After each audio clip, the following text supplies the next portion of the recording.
વાલા મુક્તોની આ સેવકના પ્રેમ ભર્યા જય સ્વામિનારાયણ. તારીખ 12/8/2026 વાર બુધવાર. વૈષ્ણવમૂળ ગઢડા મધ્યનું 10મું. સ્વામિનારાયણ હરે સંવત 1878 શ્રાવણ વદ તૃતીયાની દિવસ સ્વામી શ્રી સહેજાનંદ મહારાજ શ્રી ગઢડા મધ્યે દાદા ખાચરના દરબારમાંથી ઘોડીએ અવસાર થઈને શ્રી લક્ષ્મીવાડીએ પધાર્યા હતા. પછી તે ફૂલવાડીએ મધ્ય આંબાના વૃક્ષ હેઠે વેદી છે તે ઉપર ઉતરાદે મુખારવંત કરીને આગળ પરમહંસ તથા દેશ દેશના હરિભક્તની સભા ભરાઈને બેઠી છે. પછી શ્રીજી મહારાજ બોલ્યા છે, શ્રીમદ ભાગવતમાં સાકર બ્રહ્મનું પ્રતિપાદન છે, પણ જે વાંચનાર હોય તેને તો પરમેશ્વરની ભક્તિ ન હોય તો ભગવાનનું સ્વરૂપ શ્રીમદ ભાગવતમાંથી પણ નિરાકર સમજાય છે. અને દ્વિતીય સ્કંધમાં જ્યાં આશ્રમનું રૂપ કર્યું છે ત્યાં પણ ભગવાનનું સ્વરૂપ ભક્તિહીન હોય તેને નિરાકાર સમજાય છે. પણ ભગવાનનું સ્વરૂપ નિરાકાર નથી. કાજે ભગવાન થકી જ સર્વ સ્થાવર જંગમ સૃષ્ટિ થાય છે, તે જો ભગવાન નિરાકાર હોય તો તે થકી સાકાર સૃષ્ટિ કેમ થાય? જેમ આકાશ નિરાકાર છે તો તે થકી જેવા પૃથ્વી થકી ઘટાદિક આકાર થાય છે તેવા થતા નથી, તેમ બ્રહ્માદિક જે સૃષ્ટિ તે સાકાર છે તો તેના કરનારા જે પરમેશ્વર તે પણ સાકાર જ છે. અને ભાગવતમાં અધ્યાત્મક, અધિભૂતને અધિદેવ એ ત્રણનો જે આધાર તે ભગવાનનું સ્વરૂપ છે એમ કહ્યું છે. તેને વાત કરીએ તે સાંભળો. આધ્યાત્મિક જે વિરાટ પુરુષના ઇન્દ્રિયોને અધિભૂત જે તેના પંચા મહાભૂત અને અધિદેવ જે વિરાટના ઇન્દ્રિયોના દેવતા એ સર્વ વિરાટને વિશે આવ્યા તો પણ વિરાટ ઊભા ન થયા. પછી વાસુદેવ ભગવાનને પુરુષ રૂપે થઈને જ્યારે વિરાટ પુરુષને વિશે પ્રવેશ કર્યો ત્યારે વિરાટ પુરુષ ઊભા થયા. તે ભગવાન વિરાટ પુરુષના જે આધ્યાત્મિક અધિભૂત ને અધિદેવ તેની વિશે તદાત્મકપણે કરીને વર્તે છે તે સ્વરૂપને તો વિરાટ થકી ન્યારા છે, તેને જ આશ્રય કરવો યોગ્ય સ્વરૂપ કહ્યું છે.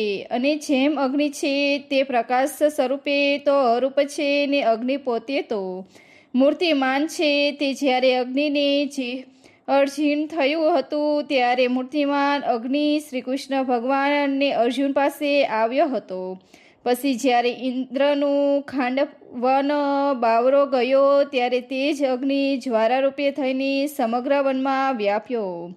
તેને જ પુરુષોત્તમ ભગવાન છે તે બ્રહ્મરૂપ જે પોતાના શક્તિ તેને કરીને સર્વને વિશે વ્યાપક છે ને મૂર્તિમાન થકા સર્વથી જુદા છે અને બ્રહ્મ છે તે તો પુરુષોત્તમ ભગવાનની કિરણ છે. તે પોતે ભગવાન તો સદા સાકાર મૂર્તિ જ છે. માટે જેને કલ્યાણને ઈચ્છું તેને તો ભગવાનને મૂર્તિમાન સમજીને તેનો આશ્રય દ્રઢ રાખવો અને વાત પણ એવી કરવી જે કોઈને ભગવાનનો આશ્રય હોય તે ટરે નહીં. અને જેમ સ્ત્રીના ઉદરમાં ગર્ભ હોય પછી તેમાંથી પુત્રરૂપ ફર ઉદય થાય છે, તેમ જેને ભગવાનના સ્વરૂપમાં નિશ્ચયરૂપ ગર્ભ હોય તેને ભગવાનનું જે અક્ષરધામ તે રૂપે ફરની પ્રાપ્તિ થાય છે. માટે એવો ઉપાય કરવો જેને કરીને એ ગર્ભને વિઘ્ન ન થાય ને બીજાને પણ એવી વાત કરવી જેને કરીને ભગવાનને નિશ્ચયરૂપ ગર્ભનો પ્રાપ્ત થાય નહીં. પછી શ્રીજી મહારાજ વાડી થકી દાદા ખાચરના દરબારમાં પધાર્યાને ઉગમણે 12 ઓરડાની ઓસરીએ ઢોલિયા ઉપર બિરાજમાન હતા અને પોતાના મુખારવિંદની આગળ પરમહંસ તથા દેશ દેશની હરિભક્તની સભા ભરાઈને બેઠી છે. પછી શ્રીજી મહારાજે નાના નાના પરમહંસ બોલાવીને પરસ્પર ચર્ચા કરાવી. પછી અચ્યુતાનંદ સ્વામીને પ્રશ્ન પૂછ્યો જે જ્ઞાન, વૈરાગ્ય અને ભક્તિ એ ત્રણને વિશે ભગવાનના સ્વરૂપમાં પ્રીતિ થયાનું વિશેષ કારણ કોણ છે? પછી એ પ્રશ્નનો ઉત્તર તો કોઈથી થયો નહીં. પછી શ્રીજી મહારાજ બોલ્યા છે, લ્યો એ પ્રશ્નનો ઉત્તર અમે કરીએ ને જ્ઞાન, વૈરાગ્ય અને ભક્તિ તેનું રૂપ જુદું જુદું કરીને જે જીવ માત્રનો એવો સ્વભાવ છે જે સારું પદાર્થ દેખે ત્યારે તેથી ઉતરતું જે પદાર્થ હોય તેમાંથી સહેજે જ પ્રીતિ ટરી જાય છે. માટે ભગવાનનું જ અક્ષરધામ છે ને તે વિશે સુખ છે તેને આગળ જે આ માયક સુખ છે તે તો નકલ જેવું છે ને અચર સુખ તો ભગવાનને ધામને વિશે જ છે. માટે પરમેશ્વરની વાત સાંભળતા સાંભળતા જો ભગવાન સંબંધી સુખ ઓળખાય તો જેટલું માયા થકી ઉત્પન્ન થયું છે તે સર્વ તુચ્છ જણાય. જેમ ત્રાંબાનો પૈસો કોઈક પુરુષના હાથમાં હોય તેને જ્યારે તે પૈસા માટે સોના મોલ કોઈ આલે ત્યારે તાંબાના પૈસામાંથી હેત ઉતરી જાય. એવી રીતે જ્યારે ભગવાન સંબંધી સુખમાં દ્રષ્ટિ પહોંચે ત્યારે જેટલું માયિક સુખ છે તે સર્વ થકી વૈરાગ્ય પામે છે ને એવી ભગવાનની મૂર્તિમાં છેદ થાય છે. એ વૈરાગ્યનું સ્વરૂપ કયું છે? અમે જ્ઞાનનું સ્વરૂપ કહીએ છીએ. જે જ્ઞાન નિરૂપણપણે વિશે બે શાસ્ત્ર છે, એક સાંખ્યશાસ્ત્ર અને બીજું યોગશાસ્ત્ર. તેમાં સાંખ્યશાસ્ત્રનો મત એ છે જે જેમ આકાશ જે તે પૃથ્વી જળ તેજ વાયુ તેમાં વ્યાપક છે ને આકાશ વિના એક અણુ પણ કાંઈ ખાલી નથી, તો પણ પૃથ્વી આદિકના જે વિકાર તે આકાશને અડતા જ નથી. તેમ પુરુષોત્તમ ભગવાન છે તેને આકાશની પેટે માયિક વિકાર કોઈ અડતો જ નથી. એ વાર્તા કૃષ્ણતાપની ઉપનિષદમાં કહી છે. જ્યારે દુર્વાસા ઋષિ વૃંદાવનને વિશે આવ્યા ત્યારે શ્રી કૃષ્ણ ભગવાનને ગોપીઓએ કહ્યું છે, દુર્વાસા ભૂખ્યા છે માટે સર્વથા લઈ જાઓ. પછી ગોપીએ પૂછ્યું છે, આડા યમુનાજી છે કેમ ઉતરશે? ત્યારે શ્રી કૃષ્ણ ભગવાને કહ્યું છે, યમુનાજીને તમે એમ કહેજો જે શ્રી કૃષ્ણ સદા બાર બ્રહ્મચારી હોય તો માર્ગ દીજો. પછી ગોપીઓ હસતી હસતી યમુનાજીને કાંઠે જઈને એમ કહ્યું ત્યારે યમુનાજીએ તત્કાળ માર્ગ દીધો. પછી ગોપીઓએ ઋષિને જમાડ્યા તે ઋષિ સર્વના થાર જમી ગયા. પછી ગોપીએ કહ્યું છે, અમે ઘરે કેમ કરીને જઈશું? આડા યમુનાજી છે. ત્યારે ઋષિએ પૂછ્યું છે, આવ્યા ત્યારે કેમ કરીને આવ્યા હતા? પછી ગોપીઓ કહ્યું છે, શ્રી કૃષ્ણએ એમ કહ્યું હતું જે અમે સદા બા બ્રહ્મચારી હોય તો યમુનાજીને કહેજો, જે માર્ગ દેશે. પછી યમુનાજીએ માર્ગ દીધો તે તમ પાસે આવ્યા છીએ. એ વાત સાંભળીને ઋષિ બોલ્યા છે, હવે યમુનાજીને એમ કહેજો જે દુર્વાસા સદા ઉપવાસી હોય તો માગ દેજો. પછી ગોપીઓ હસતી હસતી જઈને એમ કહ્યું ત્યારે યમુનાજીએ તત્કાળ માર્ગ દીધો. ત્યારે ગોપીઓ સર્વ એ બે વાત જોઈને અતિશય આશ્ચર્ય પામી. માટે ભગવાનનું સ્વરૂપ તો એવું આકાશની પેઠે નિર્લભ છે ને સર્વ વિકારને કરતા થકા ભગવાન અકર્તા છે અને સર્વના સંગી થકા પણ અત્યંત અસંગી છે. એવી રીતે સાંખ્યશાસ્ત્ર ભગવાનના સ્વરૂપને નિર્લેપપણે કરીને કહે છે એવું સમજવું એ સાંખ્યની મત જ્ઞાન છે. હવે યોગશાસ્ત્રનો મત કહીએ તે સાંભળો.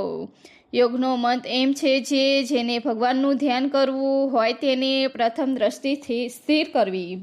તે દ્રષ્ટિ સ્થિર કરવા સારું ભગવાનની પ્રતિમા અથવા બીજું કાંઈ પદાર્થ હોય તેમાં પ્રથમ દ્રષ્ટિ ઠરાવી. પછી એકને એક આકાર જોતા થકા દ્રષ્ટિ સ્થિર થઈ જાય ત્યારે તે ભેરું અંતકરણ પણ સ્થિર થાય છે ને જ્યારે અંતકરણ સ્થિર થાય ત્યારે ભગવાનની મૂર્તિ હૃદયમાં ધારવી. તેમાં ધારણા કરનારા ગોપીને પ્રયાસ ન પડે, સુખે ધરાય છે. અને જો પ્રથમથી અભ્યાસ કરીને અંતકરણ સ્થિર ન કરે તો જ્યારે ભગવાનનું ધ્યાન કરે ત્યારે બીજા પણ કેટલાક ટીખર આડા આવીને ઊભા રહે. માટે યોગશાસ્ત્રને એ સિદ્ધાંત છે જે પ્રથમ અભ્યાસ કરી વૃત્તિ સ્થિર કરવી ને પછી ભગવાન સંગાથે જોડવી એમ જાણવું એ યોગશાસ્ત્ર સંબંધી જ્ઞાન છે. એવી રીતે બે શાસ્ત્રને મત કરીને જે સમજણ દ્રઢ કરવી તેનું જ નામ જ્ઞાન છે. હવે ભક્તિને રીતે તો એમ છે જે જ્યારે સમુદ્ર મથક કર્યું ત્યારે સમુદ્રમાંથી લક્ષ્મીજી નિસર્યા. પછી લક્ષ્મીજીએ હાથમાં વરમાળા લઈને વિચાર કર્યો છે વરવા યોગ્ય કોણ છે તેને હું વરું. પછી જ્યાં તપાસીને જોયું ત્યાં તો જેમાં રૂપ તેમાં રૂડા ગુણ નહીં અને જેમાં કોઈ ગુણ તેમાં રૂપ નહીં. એવી રીતે ઘણાકને વિશે મોટા મોટા કલંક દીધા. પછી દેવતા માત્ર તથા દૈત્ય માત્ર તેને કલંકના ભર્યા દેખીને સર્વગુણ કરીને સંપૂર્ણ અને સર્વદોષ રહિત એ સર્વના સુખના નિર્ધાન એવા એક ભગવાનને જ દીઠા. ત્યારે લક્ષ્મીજીએ ભગવાનને વિશે દ્રઢ ભક્તિ થઈ. પછી અતિ પ્રેમી કરીને ભગવાનને વરમાળા પહેરાવીને ભગવાનને વર્યા. માટે એવા કલ્યાણકારી ગુણને જે જાણવા અને પરમેશ્વરનો દ્રઢ આશ્રય કરો તેનું નામ જ ભક્તિ છે. એ વાર્તા સાંભળીને મુક્તાનંદ સ્વામી શ્રીજી મહારાજને પૂછ્યું છે, હે મહારાજ, જ્ઞાન, વૈરાગ્ય અને ભક્તિ એ ત્રણમાંથી પરમેશ્વરને વિશે પ્રીતિ થવાનું કે કેને વિશે અધિક દૈત્ય આવ્યું તે સમજાણું નહીં. પછી શ્રીજી મહારાજ બોલ્યા છે, ભક્તને વિશે દેવત ઘણું છે ને જ્ઞાન વૈરાગ્યમાં દેવત તો છે પણ ભક્તિ જેટલું નથી. અને ભક્તિ તો અતિ દુર્લભ છે. તે લક્ષ્મી ભક્તિવાળાના લક્ષણ આવા હોય છે જે જ્યારે જીવના કલ્યાણને અર્થે ભગવાન મનુષ્ય જેવે મૂર્તિ ધરીને પૃથ્વીને વિશે વિચરે છે ત્યારે ભગવાનના કેટલાક ચરિત્ર તો દિવ્ય હોય ને કેટલાક ચરિત્ર તો માઇક જેવા હોય. તે જ્યારે ભગવાનને કૃષ્ણ અવતાર ધર્યા ત્યારે દેવકી વાસુદેવને ચતુર્ભુજ દર્શન દીધું તથા ગોવર્ધન તોડ્યો તથા કાળી નાગને કાઢીને યમુનાજીનું જળ નિવેશ કર્યું તથા બ્રહ્માંડનો મોહ નિવારણ કર્યો તથા અંકુરજીને યમુનાજીને જળને વિશે દર્શન દીધું તથા મલહસ્તી કંસાદિકને મારીને સર્વ યાદવનું કષ્ટ નિવારણ કર્યું. તેમજ રામ અવતારને વિશે ધનુષ માર્યું ભાગ્યું તથા રાવણના દિગ્દૃષ્ટને મારીને સર્વ દેવતાનું કષ્ટ નિવારણ કર્યું ઇત્યાદિ જે પરાક્રમ તે ભગવાનના દિવ્ય ચરિત્ર કહેવાય. અને સીતાહરણ થયું ત્યારે રઘુનાથજી રોતા રોતા ઘેલા જેવા થઈ ગયા તથા કૃષ્ણ અવતારમાં કારવ્યવનની આગળ ભાગ્યા તથા જરાસંધની આગળ હાર્યા ને પોતાની રાજધાની જે મથુરા તેને તજીને સમુદ્રના બેટમાં જઈ વસ્યા. ઇત્યાદિ જે ભગવાનના ચરિત્ર તે પ્રાકૃત જેવા જણાય છે. માટે દિવ્ય ચરિત્ર હોય તેમાં તો પાપી હોય તેને પણ દિવ્યપણું જણાય. પણ જ્યારે ભગવાન પ્રાકૃત ચરિત્ર કરે તેની વિશે પણ જેને દિવ્યપણું જણાય ત્યારે તે પરમેશ્વરનો ભક્ત સાચો. અને ભગવાને ગીતામાં કહ્યું છે, એ શ્લોકનો અર્થ એ છે, હે અર્જુન, મારા જન્મને કર્મ તે દિવ્ય છે તેને જ દિવ્ય જાણી તે દેહ મૂકીને ફરી જન્મને નથી પામતો, મુને જ પામે છે. માટે જે ભગવાન દિવ્ય ચરિત્ર કરે તે તો ભક્તને અભક્ત બેને દિવ્ય જણાય. પણ જ્યારે ભગવાન મનુષ્યના જેવા પ્રાકૃત ચરિત્ર કરે તો પણ તેને વિશે તેને દિવ્યપણું જ જણાય. પણ કોઈ રીતે ભગવાનના તે ચરિત્રમાં અભાવ આવે નહીં. એવી રીતે બુદ્ધિ હોય તેને પરમેશ્વરની ભક્તિ કહેવાય ને એવી ભક્તિ કરે તે જ ભક્ત કહેવાય. અને એ શ્લોકમાં કહ્યું છે, ફરતે આવા ભક્તનું જ થાય છે. અને જેમ ગોપીઓ ભગવાનના ભક્ત હતા તો કોઈ રીતે ભગવાનનો અવગુણ લીધો નહીં. અને રાજા પરિસ્થિતિ તો ગોપીઓની વાત સાંભળીને એટલા જ ભગવાનનો અવગુણ લીધો. પછી સુખજીએ ભગવાનનું સમર્થવાનું દેખાડીને તે અવગુણ ખોટો કરી નાખ્યો. માટે જેને ભગવાન ચરિત્ર કરે તે સર્વની ગોપીઓની પેઠે દિવ્ય જાણીએ પણ કોઈ રીતે પ્રાકૃત જાણીને અભાવ તો આવે જ નહીં. એવી જે ભક્તિ તે તો મહાદુર્લભ છે. અને એક બે જન્મની સંસ્કૃત કરીને એવી ભક્તિ ન આવે. એ તો અનેક જન્મના જ્યારે શુભ સંસ્કાર ભેગા થાય ત્યારે તેને ગોપીઓના સરખી ભક્તિ ઉદય થાય છે. અને એવી ભક્તિ છે તે જ પરમ પદ છે. માટે આવી રીતે જે ભક્ત તે જ્ઞાન વૈરાગ્ય થકી અધિક છે. અને જેના હૃદયને વિશે આવી રીતની ભક્તિ હોય તેને ભગવાનની વિશે પ્રીતિમાં શું બાકી છે? કાંઈ બાકી નથી. ઇતિ વૈષ્ણવ ગઢડા મધ્યનું 10મું પૂરું થયું. આ વિડીયો જો આપને પસંદ આવ્યો તો લાઈક, શેર और સબસ્ક્રાઈબ. જય સ્વામિનારાયણ. થેન્ક્સ.